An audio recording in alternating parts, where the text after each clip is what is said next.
Hi, this is the I Without the Disorder. Today's interview will be with Gill Frost. Gill is a retired psychotherapist and the author of the book The Girls Within, a true story of triumph over trauma and abuse. The book tells the story of her client with the I, Vivian, and her incredible recovery story. Today I will be talking with Gill about this client, the vital part of her young parts in her recovery, and the general importance of raising trauma awareness. This is the first part of the interview. Enjoy.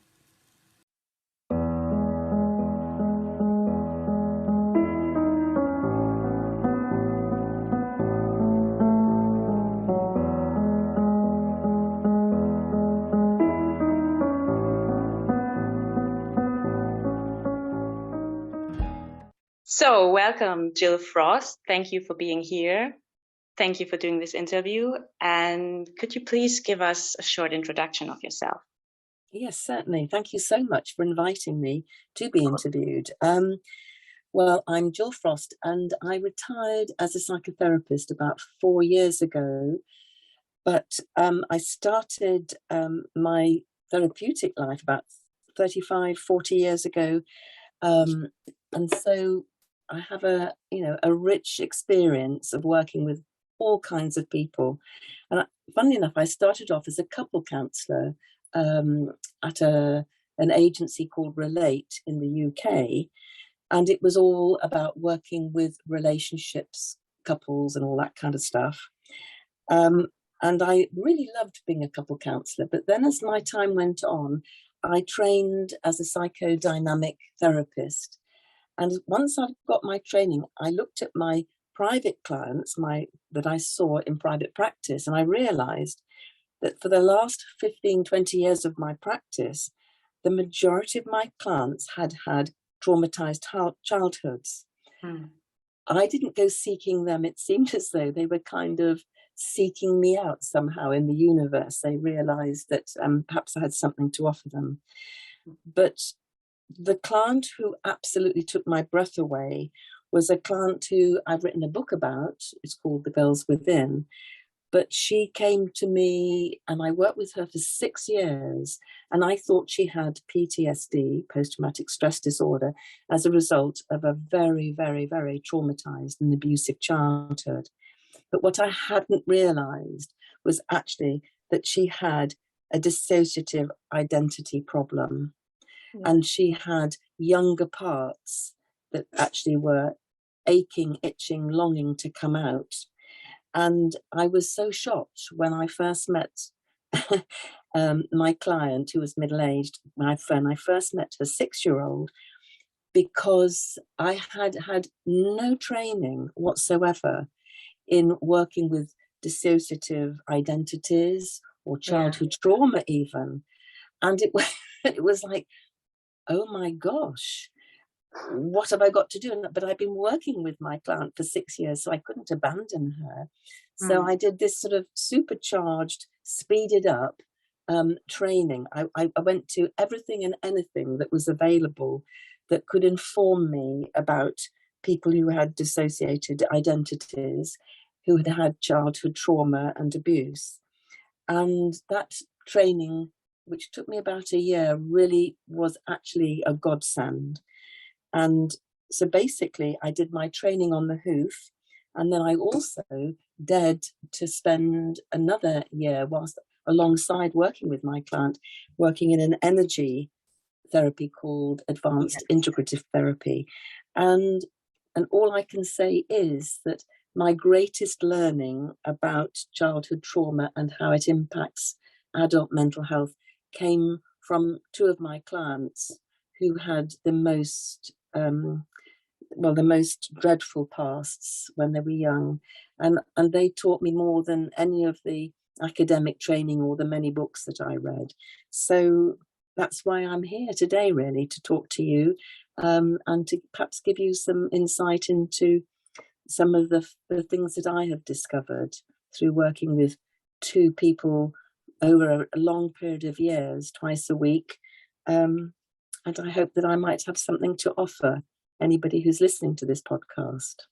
Yeah, it sounds really amazing to me that, when you just told me that you didn't even know about childhood trauma when you had this client who had dissociative identity, and that you then went on to, just learn everything that you could, and while still working alongside her. And yeah, I just think that's really amazing. I mean, I would wish that every counselor would be willing and able to do that for their client, because I think it's really this kind of what to call it, devotion or loyalty that I think people who have traumatized childhoods really need, to experience that someone cares so much for them. They're going through all of this work, all just in order to help them. And I would imagine that this also really helped your client and helped her on a healing journey. And also, I'm interested in hearing about, what you said, how important her child parts were in her overall healing journey and how they basically saved your client. Absolutely, yes. So would you like me to say a little bit more about that? Yeah, absolutely. Okie doke. Well, I think what I would like to say to start with is that I have always believed that every human being on earth is made up of many parts. I certainly know about quite a lot of mine. Some I'm not quite so keen on, like my selfish part or my critical or judgmental part. But I do have other parts that I quite like my generous part or my loving parts. But I also have younger parts that I have quite, have a very healthy relationship with. I have a 6-year-old part and a teenage part, and other parts as well, who help me to understand who I am as a grown-up woman. But what I hadn't realized until working with this very first client of mine, who suddenly one day in the middle of a therapy session switched, and there I was presented with a 6-year-old looking at me and saying in a lovely young voice, "Hello, Jill." And what this client has taught me is that all of us have these parts within us, but if we have traumatized parts who have been dissociated because of the trauma, then they have this capacity sometimes to actually come out and be seen, be heard, and allow the therapist to have a relationship with them. Now, not everybody who has dissociated identities actually have parts that come out that clearly. But when they do, for the therapist, it is not just a joy, but it's an absolute privilege to be able to have a relationship with younger parts who can tell their stories and explain what they've been through. And then in a way, what they're saying is, please, will you help me to heal? And that for me was the absolutely wonderful experience of working with these younger parts in order to heal the whole internal system of the adult client that I've been working with for 6 years before this little one came out. Yeah. Well, that's really amazing. And yeah, I've just was nodding along, as you said, not everyone who has dissociative identity has, can switch fully into their parts. I mean, for me, I have parts who are all co-conscious. So I've never actually really fully switched into my young parts in a therapy session. It's like, my other parts are all there, still there. So it would be very difficult for that to happen to me. But and I think that's also something that might make it really hard for some people who also have co-conscious parts to actually find out that they have dissociative identity. I think as you said, everyone has personality parts, and dissociation is on a spectrum. Right, absolutely. But, so yeah, if you're not on the very extreme spectrum of dissociation and have, something like amnesia and where the parts don't even know about each other and that kind of thing. Yeah. On the more lower end of the spectrum, it might be really hard for you to actually realize that you have DI. And for me, it also has been such a gradual process of realizing that I actually have DI. And, in the beginning, I thought, okay, but I don't have amnesia. I don't think I have DI. I was almost feeling like I'm being an imposter because it didn't sound so extreme.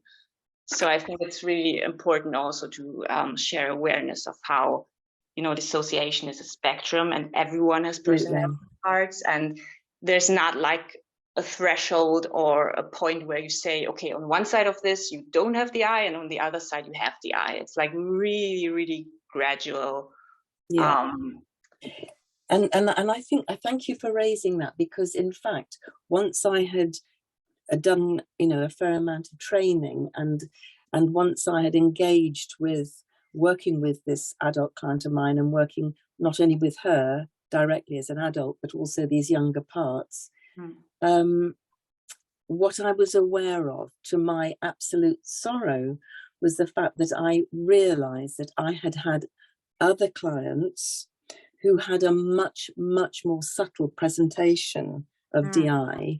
Yeah. And because of my lack of training, I absolutely know that I missed at least 2 or 3 clients that I did extensive work with. I did good work, but it wasn't anything like as complete and as enriching as the work that I did once I'd had my training, which is one of the reasons why I'm absolutely, I'm red hot on the idea that what we need, not just in the UK and Europe, but around the world really, is more education for our, for the medics who do, who make diagnoses, often incorrectly, but also for trainee therapists of all kinds, that this is such an important matter. I mean, if we look at research, there was the latest research that was done in the UK in 2019, they discovered that something like 1 in 5 adults had experienced trauma or abuse in childhood. I think it's more. I think it's more, and I think that's quite conservative, but it's still shocking, totally shocking. So why would we be surprised that there are so many adults walking around with either misdiagnosed or undiagnosed DI? Yeah. And it if we think that it's a more prolific issue than somebody who has struggles with something like schizophrenia, and yet we all know about schizophrenia. It's such a hidden condition, and so I'm since I've retired, one of my greatest drums that I beat on, and I try to I work on TikTok, and I go and speak to different groups and stuff, and I'm doing this interview now, is that this is my absolute joy, is to spread the word, to try to raise awareness, so that we can at least see some changes within the medical profession and the training profession of therapists, because that's what is desperately needed. Absolutely. I agree so much. And I don't want to digress too much, but no.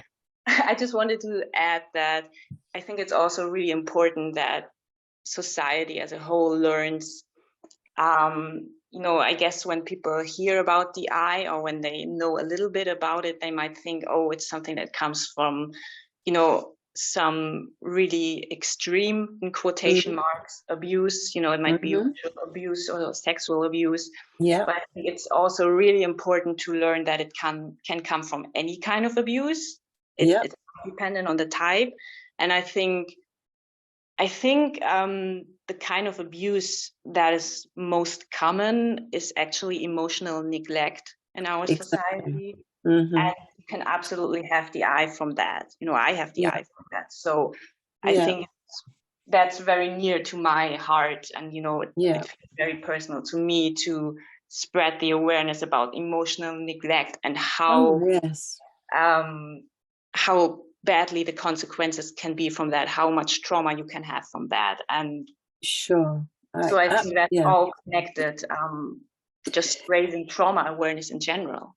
Absolutely. And the thing is, neglect is an absence of something, which is much harder to get hold of than something like abuse, which is somebody taking a negative action or a frightening or horrific action. But neglect is a lack of. And this lack of is much more invisible to see, lack of affection, a lack of love, a lack of care. Yeah. And of course, what we, obviously, I guess most of us are aware of is the fact that it is a lack of connection. Yeah. It's a lack of affectionate attachment very often that is a cause. But as you say, there can be many other causes. Often it depends on who it is who's doing the neglecting and who it is in the child's life. And so there are so many factors that play an important part in how the DI, presents itself, or how the individual child manages or copes with it.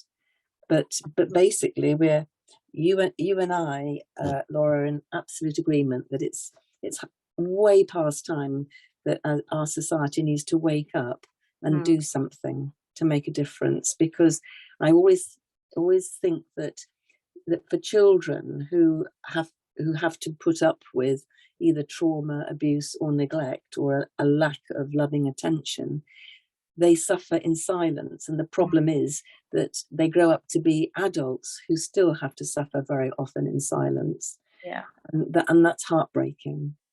It is.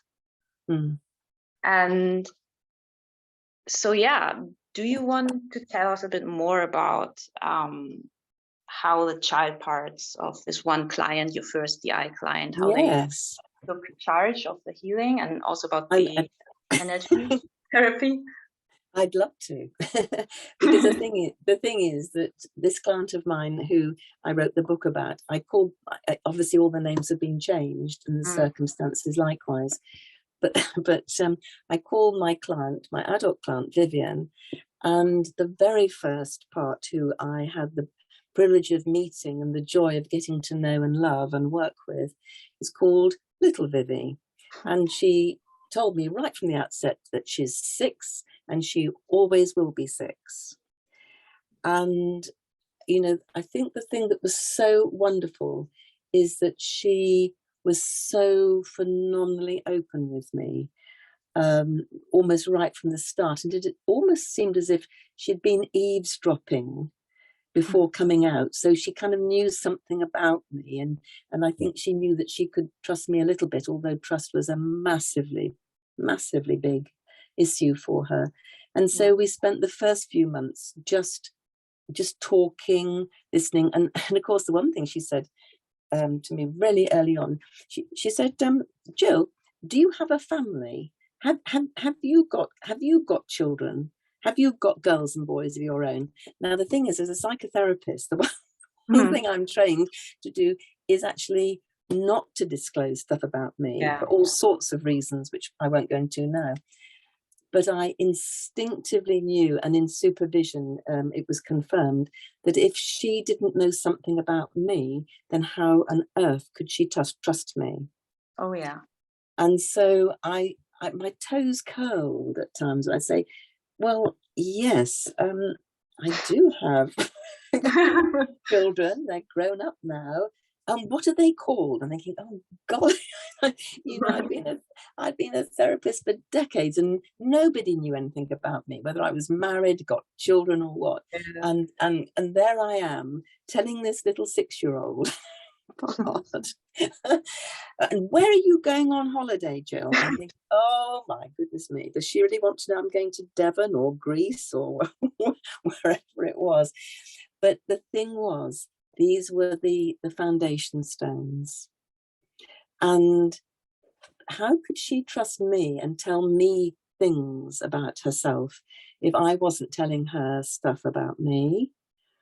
And that was really the very beginning. And the other thing was, which was incredibly helpful, was that she kind of naturally understood that I was there to help her, but also that I had things that I could offer her that might help her. And that was, but in particular, was the energy therapy, which I'll tell you about in a minute. But the difficult thing was that there was no co-consciousness. So she just thought she was 6 and she had this body and there was nobody else in the body but her. And so obviously, you know, the work was profoundly challenging about when did I tell her that she shared a body with a grown-up part called Vivian, and that was further down the line. But for the first few months, she kind of instinctively knew that I had something to offer. And fortunately, I had finished my energy therapy, which is the body treatment, by the time she'd come out. And so, so I could say to her, do you know a game called Simple Simon? And she would say, oh yeah, I know about Simple Simon. So I said, you know, Simple Simon says, put your hands on your head, put your hands on it. And then Simple Simon says, and she knew that if Simple Simon didn't say it, she wasn't to do it. So I said, well, could I introduce you to a very special game that I think might be possible to offer you some healing? So she looked at me and she said, well, shall we do you can we stand up and can we face each other and can we do it? So I said, because in this energy work we use the chakras, which start at the crown. There's the forehead, the chin, the throat, the hearts, the solar plexus, the stomach, the pelvis, the creases and the root. And basically what we do with this body work, energy work, is we're squeezing the trauma out of the body using the energy field as a source of focus. And it's very difficult to describe, and it does sound very wacky, but of course this little Vivi, age 6, thought this was a load of fun. So we started, and I said, Simple Simon says, put your hands on your head. And she decided that the very first thing she wanted to do was get rid of all her scaredness about something that had happened on bonfire night. So, and she'd chosen the words which were, all my scaredness about the bonfire. So she put her hands on the top. It said, Simple Simon says, put your hand on the top of your head and say these words, all my scaredness about the bonfire. So she stood there and I was mirroring her and doing it along with her. And then we moved down, and we literally moved down slowly but surely, and she repeated this phrase, all my scaredness about the bonfire, all my scaredness. And then when she got down to her knees, she instinctively went whoosh. And she said, right, I whooshed that lot out. And anyway, and then she named it her whooshing treatment. And that was the start of the two of us working together. And we did hundreds, over the 6 years that followed, we did hundreds and hundreds of treatments about all the things that scared her. Yeah. And then she moved on and said, can we have the window open so that all my scaredness can come out of my body into the room and then out of the window into the sky where it can never come back to me again. And she invented this whole concept of how we could get rid of this trauma that was giving her nightmares every night, that was causing her to feel so scared she didn't know what to do with herself. And bit by bit, this little 6-year-old managed to squeeze out the trapped trauma that was in her energy system. And I can only say she'd do several rounds of this, and she'd start in an agitated state, and by the end of it she'd say, I don't need to do any more, Jill, that one's gone. And I was absolutely dumbstruck. And she'd look at me and giggle, and she said, I feel fine about that now.